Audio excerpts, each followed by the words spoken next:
और आइए बात करते हैं एनसीपी में जारी जंग की। पार्टी सुप्रीमो शरद पवार ने दिल्ली में राष्ट्रीय कार्यकारिणी की बैठक आज बुलाई है, जिसमें शामिल होने के लिए बड़े नेता दिल्ली पहुंच चुके हैं। महाराष्ट्र की सियासत में उथल-पुथल मची हुई है। एनसीपी पर शरद पवार और अजीत पवार अपने अपने दावे ठोक रहे हैं। इस बीच आज शरद पवार ने दिल्ली में आवास पर दोपहर 3 बजे पार्टी की राष्ट्रीय कार्यकारिणी की बैठक बुलाई है, जिसमें आगे की रणनीति पर चर्चा की जाएगी। मीटिंग से पहले दिल्ली में एनसीपी पार्टी दफ्तर के बाहर से पोस्टर होर्डिंग्स को हटा दिया गया, जिनमें प्रफुल्ल पटेल और अजीत पवार की तस्वीरें लगी थी। इन्हें हटाकर ये नए पोस्टर्स लगाए गए, जिस पर गद्दार लिखा है। इस समय शरद पवार के सामने सबसे बड़ी चुनौती पार्टी का चुनाव चिन्ह बचाना है, क्योंकि अजीत कैंप ने चुनाव आयोग को चिट्ठी भेजकर पार्टी के चुनाव चिन्ह पर अपना दावा ठोका है।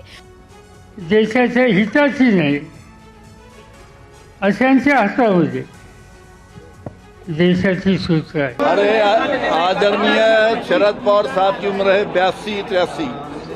आज भी एक शेर की तरह वो लड़ रहे हैं और शेर की तरह ही वो लड़ेंगे।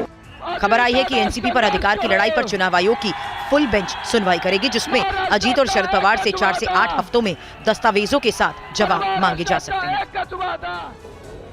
और इस बीच दिल्ली में शरद पवार के घर के बाहर गद्दार वाले पोस्टर लगाए गए। रिपोर्ट आप देखिए।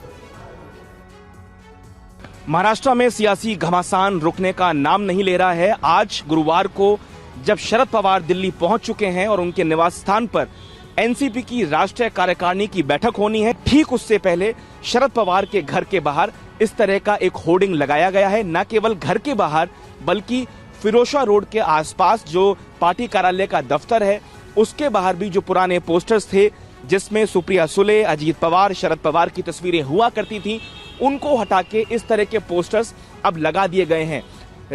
राष्ट्रवादी विद्यार्थी कांग्रेस जो एनसीपी का स्टूडेंट विंग है, उसने इस तरह के पोस्टर लगाए हैं जिसमें हैशटैग गद्दार बड़े बड़े अक्षरों में लिखा गया है, जिसमें बाहुबली फिल्म का जो सीन था जिसमें कटप्पा ने बाहुबली को पीछे से मारा था, उसी तस्वीर का इस्तेमाल करते हुए अजीत पवार और शरद पवार को दिखाया गया है।